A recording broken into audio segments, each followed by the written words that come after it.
ദേശമംഗലം ഗ്രാമപഞ്ചായത്തിൽ panchayat committee യോഗത്തിനിടെ CPM മുൻ local സെക്രട്ടറിയുടെ നേതൃത്വത്തിൽ വനിതകൾ ഉൾപ്പെടെയുള്ള പ്രതിപക്ഷ അംഗങ്ങളെ കയ്യേറ്റം ചെയ്തതായി പരാതി. പഞ്ചായത്തിന് മുന്നിൽ UDF ജനപ്രതിനിധികളുടെ നേതൃത്വത്തിൽ കുത്തിയിരിപ്പ് സമരം നടത്തി.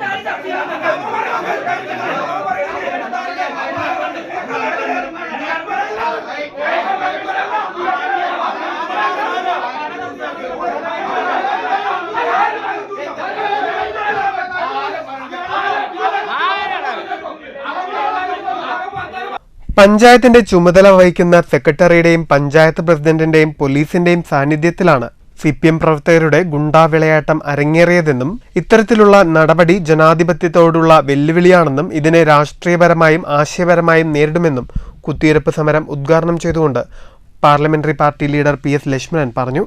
ഇന്ന് നടന്ന പഞ്ചായത്തിന്റെ അകത്തിൽ കയറി നടന്ന അക്രമത്തിനെതിരെ പോലീസ് നിയമപരമായി അവർക്കെതിരെ നിയമ നടപടികൾ കൈക്കൊള്ളണം.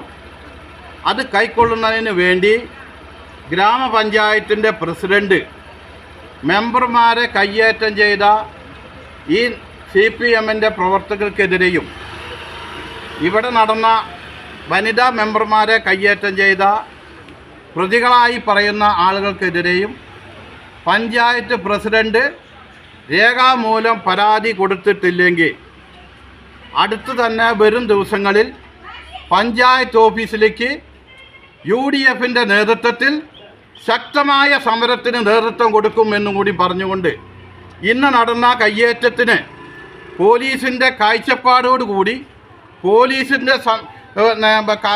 പോലീസ് ഒപ്പം നിൽക്കുമ്പോഴാണ് ഇങ്ങനത്തെ ഒരു കയ്യേറ്റം നടന്നിട്ടുള്ളത്. ഉത്തമ ബോധ്യമായ പോലീസ് മെമ്പർമാരെ കയ്യേറ്റം ചെയ്യുമ്പോൾ അത് കണ്ടുകൊണ്ട് നിൽക്കാതെ മാത്രമല്ല അതിനെ കൂടുതൽ ഊക്കത്തിലുള്ള സഹായം ചെയ്തു കൊടുക്കുന്ന നടപടികളുമായാണ് ഇതുവരെ മുമ്പോട്ട് പോയിട്ടുള്ളത്. പോലീസിനോടും പറയാനുള്ളത്, പഞ്ചായത്തിൻ്റെ സെക്രട്ടറിയോടും പറയാനുള്ളത്, പഞ്ചായത്തിൻ്റെ പ്രസിഡന്റിനോടും പറയാനുള്ളത്, ഇതുകൊണ്ടൊന്നും ഈ സമരം അവസാനിക്കില്ല. മെമ്പർമാരായ PA ഷാനവാസ്, സലാം, സന്ധ്യ ടീച്ചർ, ഇബ്രാഹിം, നസീറ സുധീർ, സമീറ സിറാജ് തുടങ്ങിയവർ സംസാരിച്ചു. യോഗത്തിനെത്തിയ വനിതാ മെമ്പർമാർക്കെതിരെ കയ്യേറ്റവും അസഭ്യവർഷവും ചെയ്ത ബേബിഷ്, ഷാജി എന്നിവർക്കെതിരെ വനിതാ അംഗങ്ങൾ പോലീസിൽ പരാതിയും നൽകി. News bureau, Cheruthuruthy.